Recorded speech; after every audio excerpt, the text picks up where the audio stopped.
just talking about profit and how much money they make, tapi juga impact yang kita kasih ke orang-orang yang lain. Dan itulah yang disebut dengan sebuah value. Jadi apa yang kita bisa kasih ke our society, orang lain, itu bisa menjadi value seseorang untuk keep in touch dengan kita. Nah, sebelum I'm dig deeper into that, I am going to introduce myself one more time, seperti yang aku bilang. So this is my brand, Amazara, dan itu Instagram saya. Jadi nanti kalau teman-teman misalnya after this pengen masih pengen ngobrol atau mungkin want to stay in touch with me, that's my Instagram. Dan itu Amazara sebelah kiri adalah brand that I built 5 years ago. Kita mulai dari jualan slip-on dari rumah sendiri, terus abis itu kita jadi jualan sneakers juga, heels juga, dan mulai punya kantor di tahun-tahun kemudian. Terus just like any other brands, kita mulai dengan bootstrapping. Dan pada waktu mulai saya juga nggak nyangka sebenarnya how the brand turns to be like now. Bahkan Amazara itu tadinya nggak jualan sepatu, tadinya Amazara itu jualan kayak baju, rok, parfum KW gitu. And then we pivot sampai akhirnya kita bisa come up to a shoe brand gitu. Terus the bigger topic that I'm going to talk about today adalah how to build a valuable brand. Meaning, gimana sih caranya supaya kita tuh nggak cuman punya sebuah bisnis yang, bisnis itu kan ada yang mengartikan kayak jual beli barang, jual beli jasa gitu. Kita menjual jasa atau produk kita. Tapi I think today dengan social media seperti ini, tadi Kak Bong earlier udah ngomongin tentang social capital. It is very important, equally important untuk membangun brand kita, untuk memberi value pada brand kita as much as possible. Dan to me personally, punya sesuatu yang bervalue itu artinya punya sesuatu yang bisa connect to our audience emotionally. Saya pengen cerita sesuatu tentang this post. Maybe some of you already know, maybe you don't. Cuman ini post saya tahun 2019, tahun lalu. Waktu itu saya ngepost tentang Amazara yang lagi growing banget. Terus in 2019 kita harus close down the business. Dan if not because of that post, mungkin saya juga malah nggak kenal dengan Kak Bong terus Andika Putra yang sebelumnya ada di sini juga. Karena lewat situ, itu kan di social media ya, that's my Instagram, I share something yang mungkin secara technicality tidak ada something yang wow banget, sukses juga enggak, I was talking about the down of Amazara, tapi somehow it connect to other people. Ketika saya ngepost itu, saya nggak I don't understand gimana sih ini bisa terjadi, I don't understand kenapa orang pay attention to me personally and the brand even more than before ketika kita going through phase sukses gitu. Jadi from that point on sampai nextnya saya tuh baru menyadari gitu bahwa emotional connection that you build to your audience is very important. Meskipun dan itu tuh tidak harus in form of perfection story. Yang penting tuh kita building something yang connect to your audience and it has to be relatable. Kalau misalnya kita lihat di situ itu ada ribuan yang nge-save, ada ribuan yang nge-share, dan if it's not because it's connect to their emotional level, mungkin orang juga nggak akan baca, nggak akan pay attention to that. Gitu. Kenapa aku bicara soal ini? That's my book by the way. Jadi kisah naik turunnya Amazara ini aku tuangin di sebuah buku judulnya In My Own Shoes yang tadi Karindang udah cerita juga. Jadi di buku ini juga sebuah effort buat saya sendiri untuk bisa connect to my audience. And ini juga sebenarnya bisa jadi suatu value yang bagus buat my brand Amazara gitu. So why I'm talking about all this? Karena intinya zaman sekarang itu ketika kita mau build a business, it's not just the business itself, tapi the emotional connection that we build with our audience is just really, really important. Itu bisa melalui social media, bisa melalui karya-karya kita dan karya-karya yang ditelurkan oleh brand kita. Gitu. This is how I know teman-teman yang ada di sini, Kak Bong dan lain-lain lewat Salt Ventures. Kita kemarin baru aja join sama Salt Ventures, actually just this month. And to be honest, waktu itu ketika Amazara dealing with Salt Ventures, saya nanya sih sama mereka gitu, apa sih yang menyebabkan kalian kayak have trust in the brand and get excited with the brand, itu apa gitu? Dan jawabannya waktu itu saya ngobrol sama Dani. Jawabannya Dani adalah we believe in your vision, we believe in how you see it. Kita percaya bahwa ini lebih dari sekedar ini, lebih dari sekedar itu gitu. Padahal kalau misalnya kita mau berpikir logis itu kan sesuatu yang belum terjadi ya. Tapi you can actually get valued based on your thought.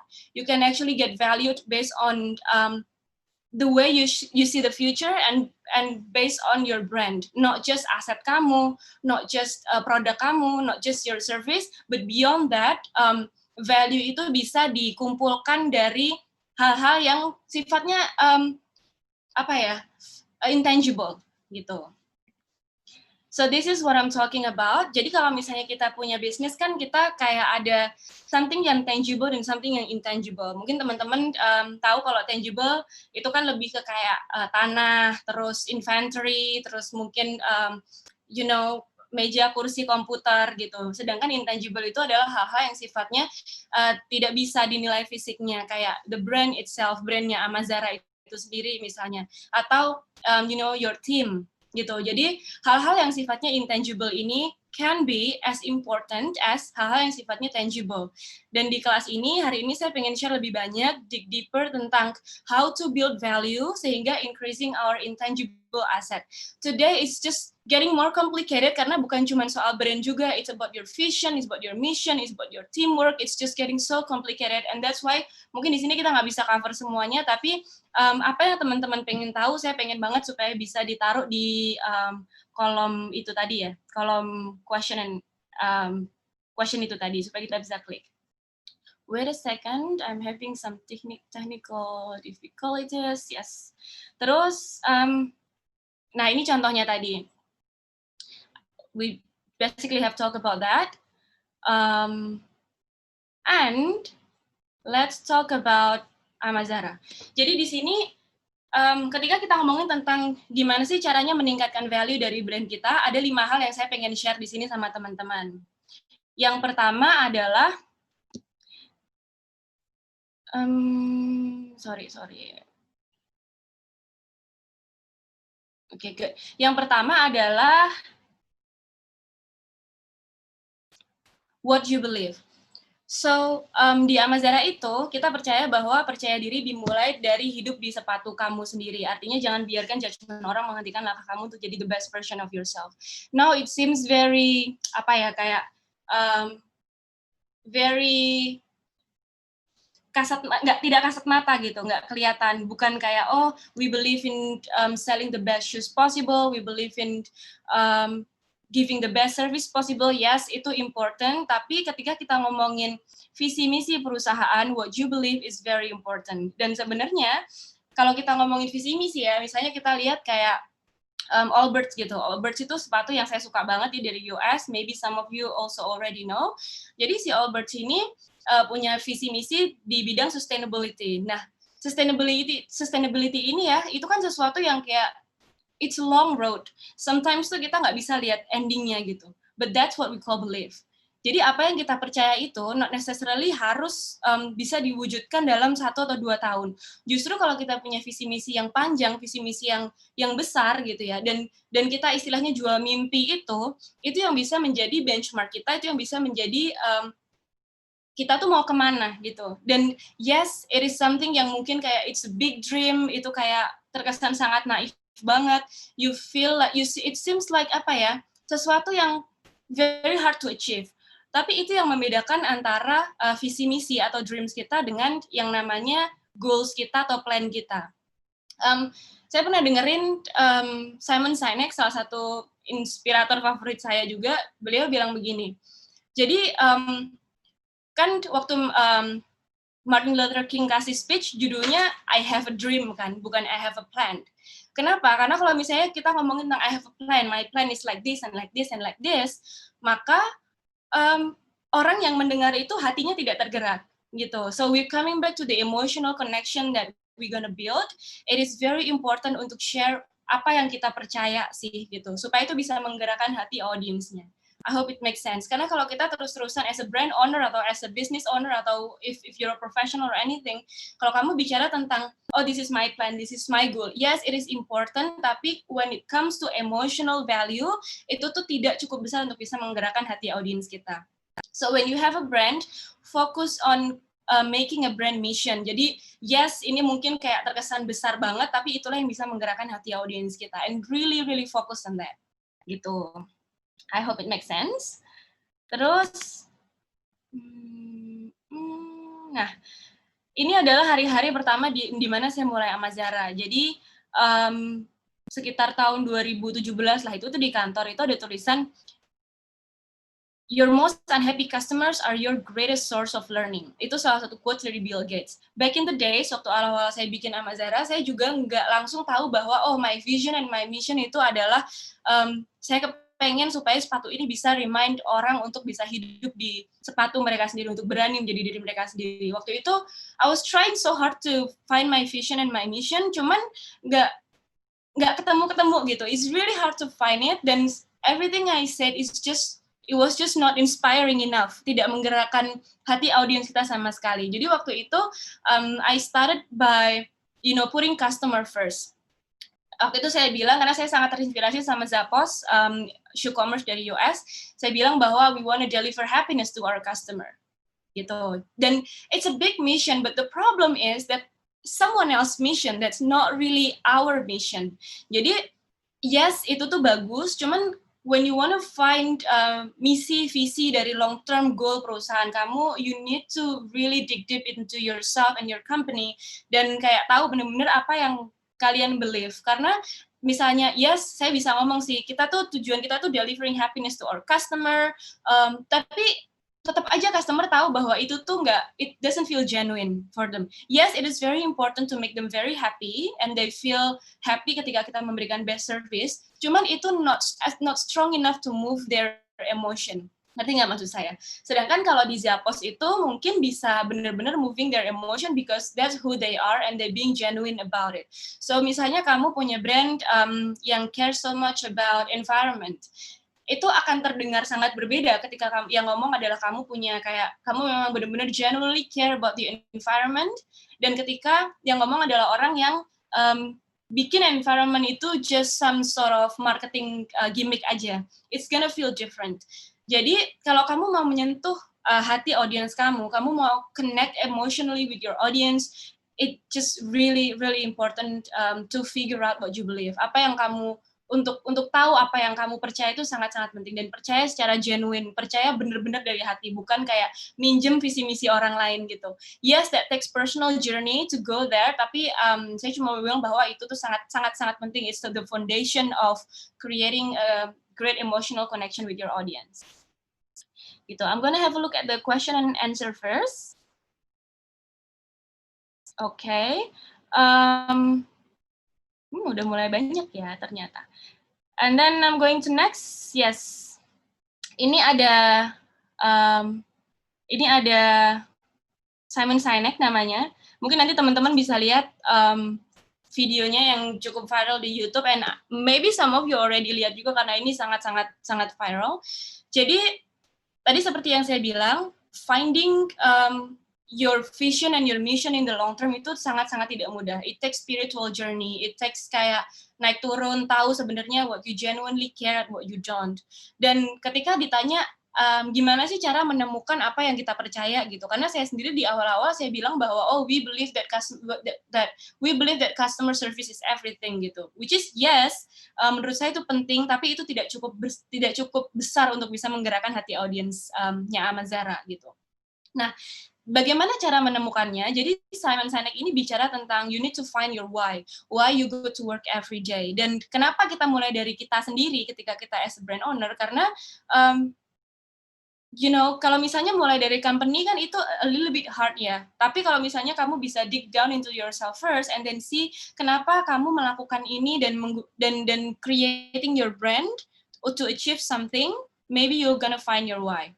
Jadi Simon was basically talking about apa sih yang membuat orang itu bisa tergerak hatinya. It is the why behind it. Misalnya kalau ada iklan handphone gitu ya. Kalau misalnya kan handphone itu ngomongin tentang ini tuh speknya A, B, C, D, E, F, G, H gitu. Maybe audiensnya nggak akan listen, dan itu yes mungkin itu akan hook di kepala kita, tapi kayak itu tidak akan menggerakkan kita emotionally. Sedangkan misalnya di video ini Simon ngomongin tentang misalnya Apple gitu ya. They're talking about think different. Jadi all the campaign mereka nggak ngomongin tentang spesifikasi handphonenya dan lain-lain, tapi lebih ngomongin tentang why we need to be different, all the why behind it. Dan itu actually lebih bisa connect ke hati audiensnya. Listen to this and read this. It's really good reference kalau kalian mau tertarik sama how to find what you believe, dan misalnya kamu masih struggling to find that belief. And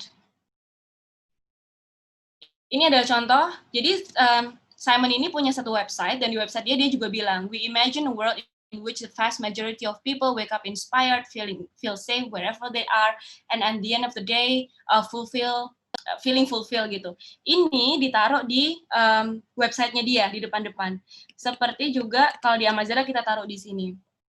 Dan kenapa saya tulis ini di sini? Karena it is very important untuk terus-terusan membicarakan tentang mimpi kamu gitu. People are inspired by something optimistic. People are inspired by optimistic change gitu. Kalau misalnya kita terus-terusan ngomongin spesifikasi produk kita, service kita, yes it's good, tapi it's not gonna do a lot of things to your brand. Yes, mungkin itu akan selling, tapi itu tidak menambahkan leverage kepada brand kamu, gitu. And yang ketiga adalah kenapa menambah value di brand kita itu sangat important. Karena, jadi ini saya ada ilustrasi biji gitu ya, dari kecambah, terus dia lebih gede. Ketika kita bisa melihat masa depan di agak panjang gitu ya, itu biasanya kita bisa melihat yang namanya growth. Dan ketika kita tahu where we want to go, kita tahu destination-nya kemana, kalau misalnya kita reaching for, kita mau memberikan the best service gitu. Itu kan seperti goal aja ya, seperti plan aja ya, bukan kayak a big dream. Jadi, if you have a dream and you can put that into a mission atau a vision, itu bisa jadi semacam blueprint kalian untuk tahu kalian tuh mau growing kemana. Misalnya kalian melakukan kesalahan, kalian tahu, itu karena I should have gone this way, harusnya saya ke sini. Jadi itu tuh bisa jadi seperti North Star to know what you believe. Gitu. Do I make any sense? Jadi yang ketiga, kenapa itu penting? Karena kita jadi bisa tahu arah kita berkembangnya tuh kemana. Then you will be able to say yes and to say no. One thing yang saya lakukan salah dulu adalah I say yes to so many things. Kayak ini yes gitu. Padahal sebenarnya to grow dan untuk bisa building something valuable, justru kita itu harus sebanyak mungkin saying no to something yang memang tidak essential dan it doesn't really matter untuk growth kita gitu. Jadi misalnya apa ya? Misalnya it's really interesting untuk bisa doing A and B and C gitu, tapi itu tidak membawa leverage apa-apa ke visi misi kita. Nah, kalau misalnya kita nggak punya visi misi, kan kita mungkin akan say yes, karena kita pikir itu akan bagus buat growth kita. Padahal yang dimaksud dengan valuable growth di sini adalah gimana caranya kita bisa going to one mission and actually say yes to something that matter and say no to something that doesn't serve us ketika kita mau mencapai apa yang kita inginkan di jangka panjangnya. Gitu. And sudah tambah banyak ya sepertinya question-nya. Yes, and I'm going to talk about personal branding as well after this. Terus, yang keempat adalah, kadang gini ya, kita 1, 2, 3 tadi kan saya banyak bicara tentang, I want this, we want this, ini tuh harus begini, tapi pertanyaan selanjutnya adalah, who cares? Bagaimana kalau saya misalnya ngomongin banyak hal tentang, I don't know, lipstick, I care so much about beauty misalnya, atau saya ngomongin tentang recycling, terus I'm talking so much about that, dan tapi at the end of the day kita mikir siapa yang sepeduli itu gitu, siapa yang sepeduli itu. Ketika saya ngepost tentang how I feel di Amazara, saya pikir kayak nobody will care about this, karena saya pikir orang tuh care about success story, people care about mereka itu merasa terinspirasi ketika melihat sesuatu yang great gitu. So, ketika saya ngepost itu, saya nggak paham bahwa, ternyata di luar sana banyak sekali orang-orang yang merasa relate. Jadi sebenarnya ketika kita mau bicara tentang brand value, we need to find someone who can relate to our value. Di dunia ini kan manusia banyak sekali ya macamnya. If you try to attract everyone, it's just sama aja kayak you're attracting no one. Jadi kalau misalnya kamu kayak berusaha terlalu keras ya untuk punya punya 10 visi, 10 misi, terus punya 10 identitas, kamu malah akan end up kayak nggak dikenal sebagai siapa-siapa gitu. Misalnya kalau kita lihat Kabong gitu, tak langsung kan, oh properti langsung gitu.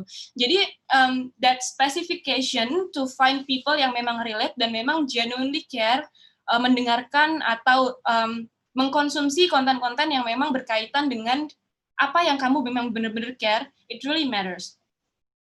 Kenapa? Ketika kita bisa menemukan orang-orang yang relate ya, secara emotionally mereka bisa relate, we will find our target audience. Jadi banyak sekali sekarang brand-brand yang kayak engagement di Instagram-nya itu kurang tinggi, atau mungkin personal brand juga engagement-nya kurang tinggi.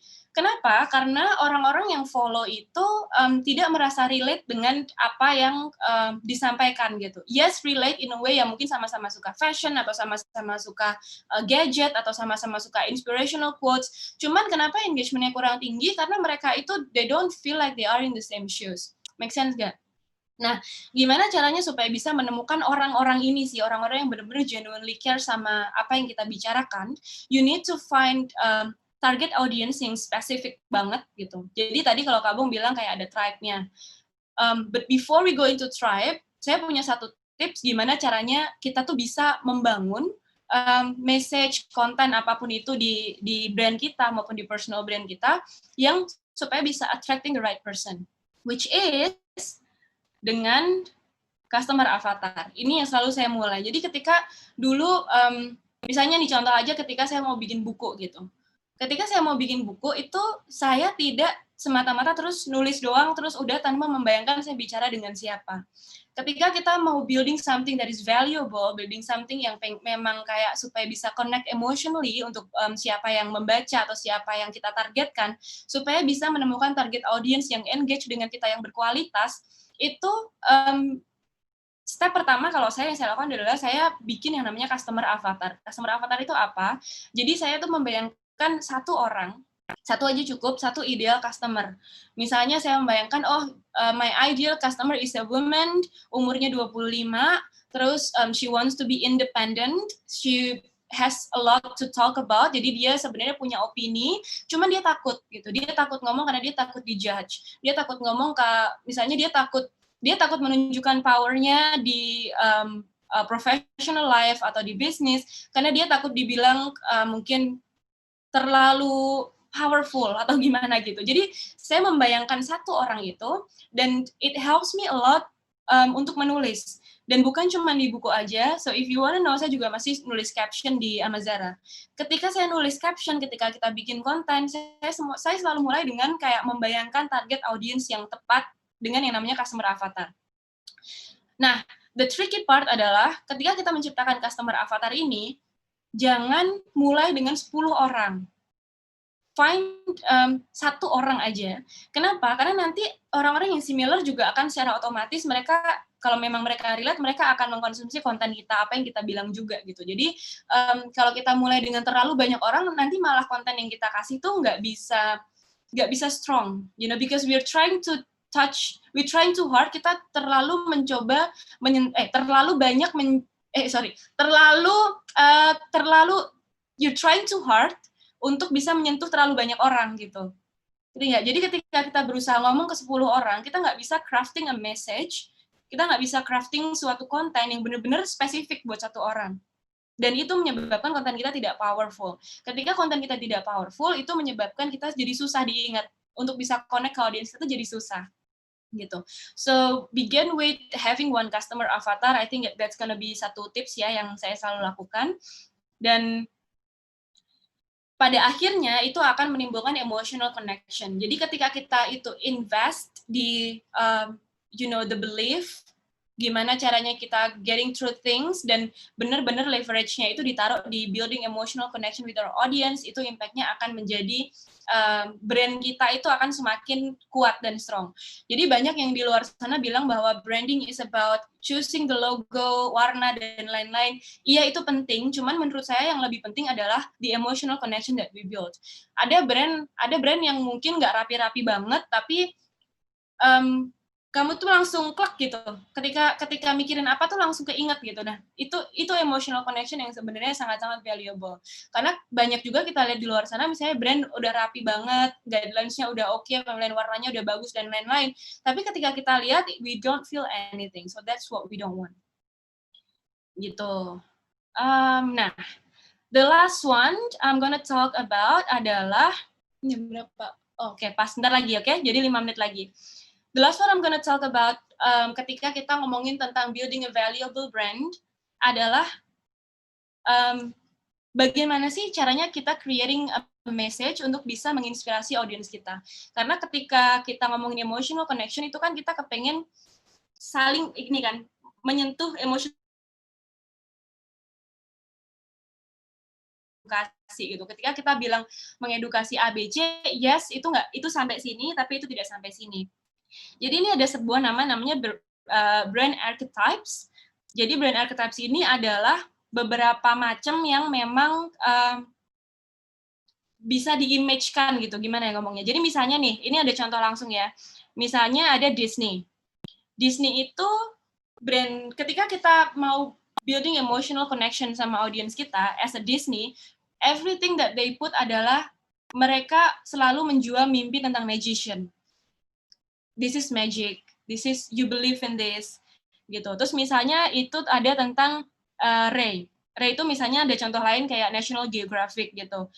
They're always building something yang hubungannya dengan eksplorasi. Jadi mereka tuh menginspirasi orang supaya explore more. Supaya orang itu berani adventure gitu. They are very consistent about that, about building that emotional supaya orang followers mereka, audience mereka, orang yang relate dengan mereka itu bisa willing to explore dan itu bisa menginspirasi mereka gitu. And that's why they stay with the brand.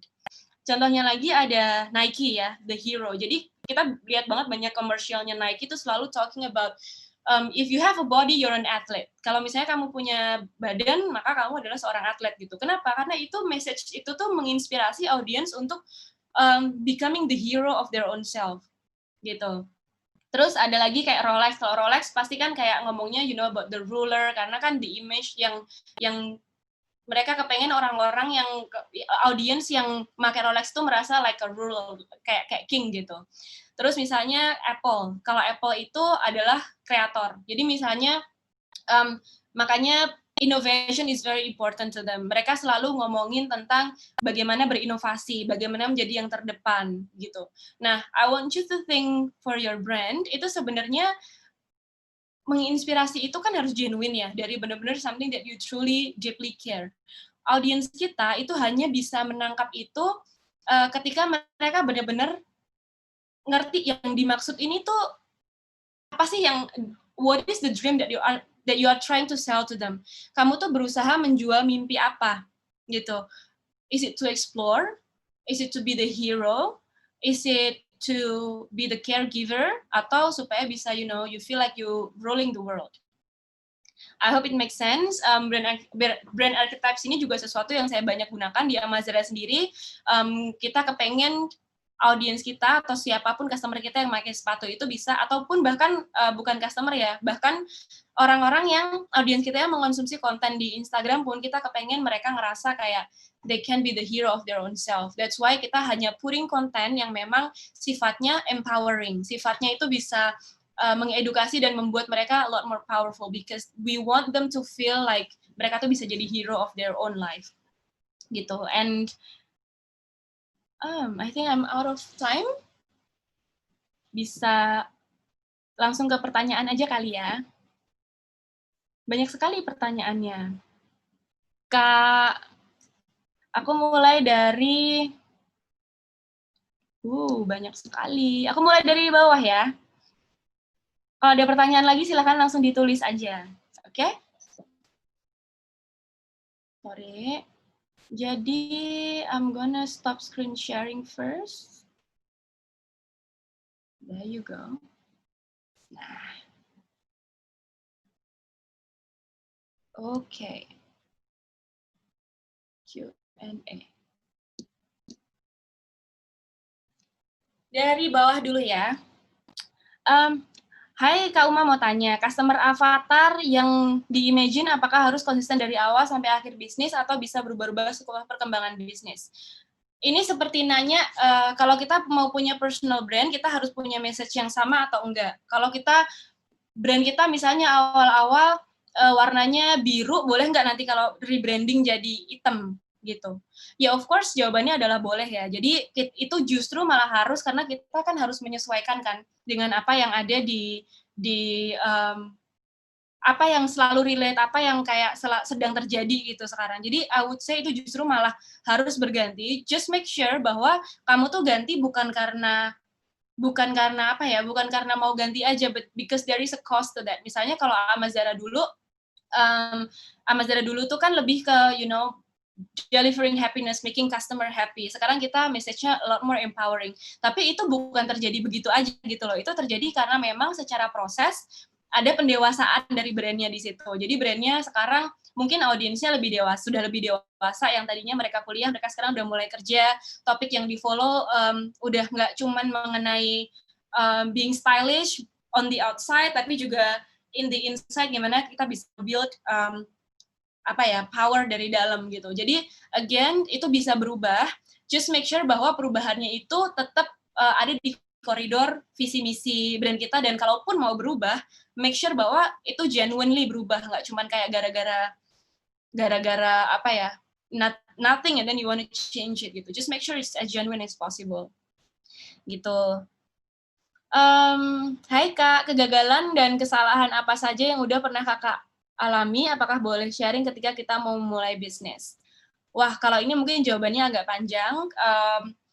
But one thing for sure, mungkin yang kalau secara general ya, kadang-kadang ketika kita gagal itu ya, ketika kita gagal itu kita tidak tahu bahwa itu tuh hanyalah satu titik dari perjalanan yang sangat panjang gitu. Karena kita tuh kan kalau misalnya di hidup kan kita biasanya lihat tuh pakai kaca pembesar gitu. Kita terlalu nge-zoom sama hidup kita sendiri sehingga kita ngelihat banyak, wow, everything that bad becomes really bad. Padahal mungkin itu biasa aja sebenarnya. Tapi rasanya kan nyesek banget ketika kita gagal. Jadi kalau misalnya ngomongin apa kegagalan, ini sebenarnya banyak banget, kita semua punya. Tapi sebenarnya yang lebih penting dari pertanyaan itu adalah bagaimana kita melihat kegagalan ini. Kalau misalnya saya nggak pernah fail tahun lalu, mungkin saya malah nggak ketemu sama teman-teman yang ada di sini. Mungkin saya malah nggak ada di sini. Mungkin Amazara tidak akan rebranding dan tidak akan menjadi seberani ini untuk kembali lagi. Mungkin saya nggak punya buku gitu.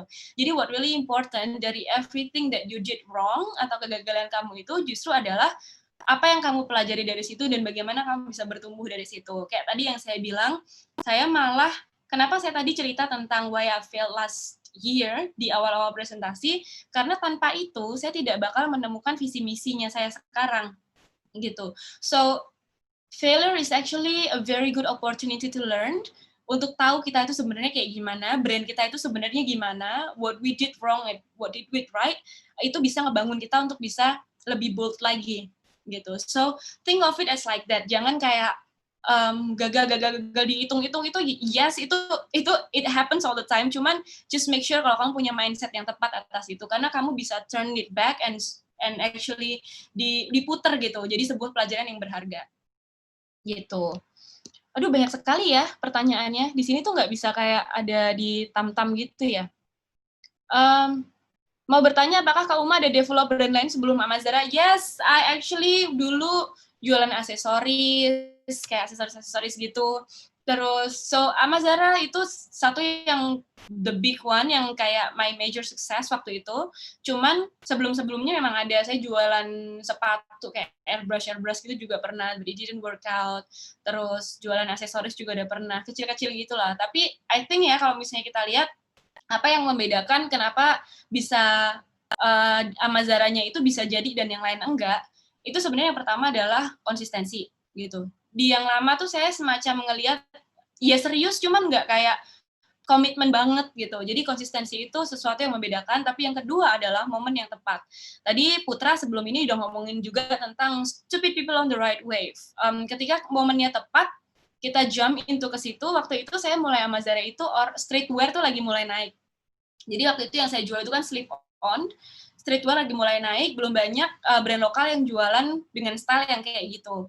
Jadi that's why we take off waktu itu. Terus waktu itu Adidas Stan Smith itu juga lagi nge-boom banget, dan belum banyak brand lokal yang jualan sepatu sneakers putih. I mean it's very simple, sepatu sneakers putih. Tapi waktu itu kita salah satu yang pertama bikin sneakers itu, dan dengan harga yang affordable, jadi banyak yang beli gitu. Dan momentumnya tuh tepat. Sedangkan yang lain mungkin iya aksesorisnya bagus, waktu itu saya pernah jualan aksesoris bagus, cuman tidak ada momen yang kayak gimana, terus konsistensinya juga kurang. I hope itu menjawab ya. Juga menjawab pertanyaannya Kak Ardil Juniko ya, bagaimana cara membuat brand agar booming dan berhasil. Jadi sebenarnya itu tadi, momen itu penting banget, kayak tadi dibilang sama Putra. You can do everything wrong, tapi kalau momennya tepat tuh paling enggak tuh ketarik gitu. Misalnya kamu sekarang nih, misalnya bulan April kemarin ya, kebetulan kamu jualan hand sanitizer misalnya, bulan April kemarin. Terus semua orang tuh lagi nyari hand sanitizer. Nah, kalau momennya tepat kan kamu akan ketarik juga gitu, meskipun hand sanitizer kamu bukan yang terbaik gitu. Jadi sebenarnya momen itu sesuatu yang sangat-sangat penting. Terus, how to see the blind spot in business, bagaimana melihat peluang yang tentu dilihat orang lain. Thank you, Kak Uma, God bless. Oke, I totally agree kalau melihat peluang itu sangat penting. Biasanya saya melihat peluang, saya nggak punya magic untuk bisa lihat ya, cuman biasanya I do a bit of market research. Lihat apa yang terlaris di sana, lihat apa yang belum ada, lihat kompetitornya, as simple as kayak SWOT analysis gitu. So, put a bit of effort untuk bisa tahu apa yang lagi market tuh mau gitu.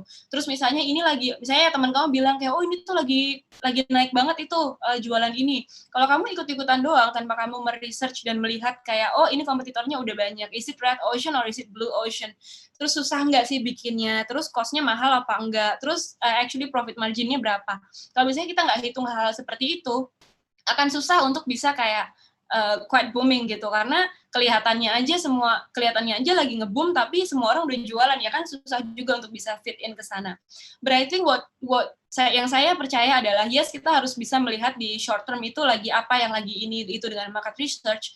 Cuman seperti yang materi saya hari ini, to build something that is valuable, sometimes itu tuh nggak bisa terwujud besok aja. Itu tuh nggak bisa terwujud dalam 1 tahun, dalam 3 bulan. Kamu nggak tahu kapan brand kamu tuh akan take off. Kayak, you never know gitu, kapan akan take off, tapi one thing yang bisa kita lakukan adalah, as long as kita itu stay true to it, stay genuine, dan terus-terusan membangun leverage dari brand value kita, something good will happen. Jadi be consistent to it, dan jangan lupa untuk kasih visi misi dan kasih nyawa, dan always build the emotional connection. Karena kalau misalnya kamu, yes, you giving great service, great product, cuman emosionalnya itu kurang dibangun, biasanya orang tuh gampang lari gitu ke kompetitor, karena they don't feel anything about it. Ya cuman nanti kamu akan bersaing secara harga aja, yang sebelah bikin produk yang lebih murah dengan ini yang sama, orang akan ya udah beli yang ini aja gitu. Padahal and that would make your brand less valuable kalau misalnya kamu bisa dibanding-bandingin secara harga gitu. So I hope it helps ya Kak Ardil. Sorry Kak Rinaldo tadi ya. Halo Kak Uma, saya mau bertanya, waktu membuat produk apakah Kakak takut apabila produk tersebut di-copy orang lain kompetitor? Oh yes, jadi gini ya, sebenarnya ketika kita di-copy, it's actually a good sign kalau apa yang kita lakukan itu benar gitu, ya nggak sih? Jadi ketika kita bikin sesuatu, we become a trendsetter, terus habis itu kita itu laku, terus di-copy sama orang. By the time orang ini ngopi, sebenarnya dia kan nggak akan jadi yang first gitu, dan itu sepertinya sudah role ya. Jadi kalau kita terus-terusan takut bikin sesuatu, just because takut di-copy, I think that's not a winner mindset. Karena what you need to be as a creator, as a brand owner, kamu harus constantly becoming creative. Kamu harus constantly thinking about what your audience wants. Audience kamu tuh mau apa? Terus kamu harus mengembangkan produk itu selanjutnya apa. Jadi kalau kita punya bisnis atau kita punya brand, kita harus constantly evolving gitu. Kayak waktu Amazara dulu 2018 kita sempat 2017 ya, kita sempat bikin Evelyn sneakers, terus yang lain ya udah bikin sneakers kayak gitu aja. Tapi kalau misalnya kita nggak bikin heels juga lagi atau apa, yes itu akan ditiru, tapi that's why kita harus constantly terus-terusan ngedevelop produk, bikin kreatif terus, ada stopnya gitu loh. Jadi the solution bukan takut dan merahasiakan itu, tapi ketika itu tuh you put that out, terus itu tuh justru ditiru orang, it is actually a great sign kalau produk kamu itu bagus gitu. Dan jangan kayak ngerasa udah ngerasa kayak udah enak di situ, kemudian kamu you don't do anything untuk berinovasi. Nah, itu yang justru biasanya bikin kita jadi kalah terus lari, kayak di belakang lagi, bukan jadi pemenang terdepan karena kita kayak udah enak terus kita lupa berinovasi. Gitu. I hope it helps. Kak Weni, saya lagi bacain Maunchu, sungguh inspiring, thank you so much. Mau tanya Kak, gimana cara memulai buat konten menarik dan storytelling semenarik kayak Kak Uma? Tadi yang saya udah bilang gitu. I know tadi materinya mungkin agak deep ya, cuman seperti yang saya udah bilang tadi, sebenarnya ketika kamu mau stand out, ya, ini bukan masalah follower 1 million atau 20 atau 100, but if you wanna stand out, meaning kamu punya konten yang bold, yang berkualitas, itu kamu tuh kayak harus tahu gitu loh, visi misi kamu tuh apa, bagaimana kamu bisa tahu, you need to know why you do it. Karena ketika kamu mau menginspirasi orang, kalau misalnya kamu tuh cuma talking about teori ABC, itu tuh bisa mengedukasi, tapi itu is not quite moving your audience heart. Jadi, tadi yang saya bilang, jawabannya adalah, jangan fokus too much on, words-nya tuh harus kayak gini, tapi just really find something that you genuinely care. Jadi kamu tuh genuinely care tentang apa? Visi misi kamu itu apa? Misalnya kamu care so much about dedaunan apa pohon gitu ya misalnya. It's all about pohon gitu. Tapi kalau misalnya kamu ngomongin pohon just because sekarang lagi ngetren aja pohon, your audience know. Kayak itu cuma tren aja gitu. Itu nice to see, tapi itu bukan kayak touching their heart. So what I'm talking about adalah making something yang benar-benar bisa valuable dan itu bisa bring you a great brand adalah ketika kamu building the emotional connection dengan tahu benar-benar kamu tuh mau ngomongin apa, what you genuinely care about it. Semoga ini ya. Nah, baru habis itu kamu mikirin tentang visualnya gimana, captionnya apa gitu. Tapi before that, find out dulu nih, message kamu tuh apa. Yang kamu mau put out in your social media itu apa. Gitu. Terus ada dari Kak Anonymous ya, is it also applicable when we're trying to build personal branding? Basically apa yang saya bilang tadi itu berfungsi di personal branding iya, brand building iya, even though if you're a professional, terus kamu kerja, itu iya juga gitu. Karena apa ya, value itu kan sesuatu yang kalau ditingkatkan terus tuh kamu harganya jadi tambah naik gitu. So people will care about you, people will start to listen dan mereka bisa mengambil faedahnya gitu ketika kamu tuh present di situ. So yes, it applies to everything. Kak Uma, I like this. Uzumaki Sun. Kak Uma, skill apa yang harus saya punya di usia 17 tahun biar punya brand seperti Kak Uma di masa depan? The skill as early as possible adalah untuk bisa do not have a closed mindset. So, ketika kita masih muda banget ya 17 tahun, jangan kayak ngejudge too early bahwa saya tuh harus begini, saya tuh harus begini. Try to explore a lot of things. Waktu saya 17 tahun, saya nyoba banyak hal juga. Saya jualan, I've always love jualan-jualan. Saya nyoba kerja juga, saya coba saya coba nulis buku juga waktu itu, which is fail, tapi sekarang akhirnya nulis lagi dan baru nggak fail. Terus I was trying a lot of things, cuman yang paling penting adalah jangan kayak judge duluan dan tutup mindset kamu, oh this is good for me, because you never know what life throws at you kan. Kamu nggak pernah tahu apa sih yang nanti bisa take off buat kamu dan bisa jadi momentum bagus buat kamu. Jadi the skill justru itu bukan kayak bisa nulis atau bisa ngapain gitu, tapi untuk tidak membatasi skill apa yang kamu pengen pelajarin. That's very important skill. Gitu, because you're so young, you still need to like explore a lot of things. Bangun brand image dulu apa personal branding dulu? This is a lot of question yang saya dapat. Banyak yang nanya juga kayak, apakah kalau kita punya brand, personnya harus keluar gitu? I feel like I repeat this banyak kali, tapi yang saya mau bilang, yang namanya branding itu sebenarnya adalah bagaimana kita taruh jiwa di situ. Jadi it doesn't have to be kamu tuh keluar. Ketika saya bangun nama Zara, nobody knows siapa Uma Hapsari gitu. Kayak mereka, they don't care. Tapi cara sama Zara bicara, cara Amazara ngomong ke audience, attitude-nya Amazara ke audience, terus konten-konten yang kita taruh, style yang kita pilih untuk sepatu kita, itu semuanya sumbernya majority-nya dari saya karena I'm the single founder. Jadi I put my heart into it dan itu becomes a brand. Itu jadilah Amazara itu. Without even sayanya muncul gitu. Saya tuh baru muncul tuh belakangan ini mungkin 2018 gitu ya. Dan saya muncul juga not in terms of promoting the brand kayak becoming the ambassador of the brand, bukan gitu, tapi muncul lebih ke kayak entrepreneurship gitu. Jadi I share a lot about businesses, cuman not really sharing about shoes. Beda ya bedanya. Jadi nggak ada masalah siapa yang muncul duluan. If you happen to be influencer dengan banyak followers, nggak ada yang salah juga dengan memanfaatkan followers posisi kamu untuk bisa building brands. Jadi kamu yang muncul duluan gitu. So it's not the question about brand image dulu atau personal branding dulu, tapi broader question yang lebih berkualitas justru adalah gimana caranya kita bisa put our soul into the brand, jadi brandnya tuh comes alive gitu. Oh my god, pertanyaannya masih banyak sekali. Kak Rindang,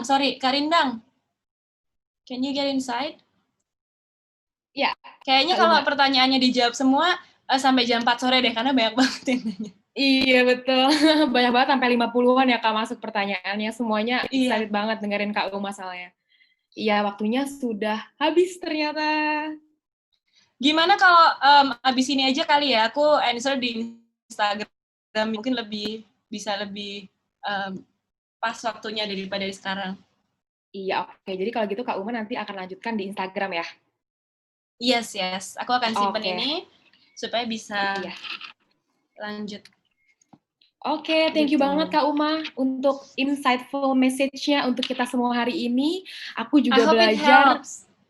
Ya, kita semua belajar untuk gimana sih building a valuable brand dengan tetap get connected secara emosional dengan audience atau juga dengan customer kita gitu. Dan balik lagi, gimana juga untuk kita bisa figure it out our belief, ya kan Kak? Tentang your brand dan juga tentang diri kita. So, thank you untuk teman-teman semuanya yang udah mengikuti sesi ketiga.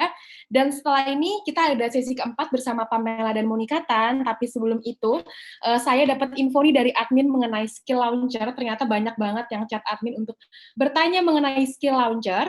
Jadi saya akan menjelaskan secara singkat. Skill Launcher itu adalah program yang dibentuk oleh Pabong dan juga Finvok Academy. Lewat program ini kalian akan bisa dibayar 7 hari dalam seminggu, 24 jam sehari dari skill yang kalian punya. Nah, untuk info lebih lanjutnya, kalian bisa saksikan IGTV di Instagram @skilllauncher.id, L-nya 2, @skilllauncher.id, langsung aja kalian lihat IGTV-nya di Instagram tersebut. Oke, sebelum kita memasuki sesi terakhir bersama Pamela dan Monica, udah sesi terakhir ya, nggak berasa ya. Saya yang mau terus lanjut nih, besok seminar lagi. Kayaknya semuanya mau lanjut seminar ya, pada semangat.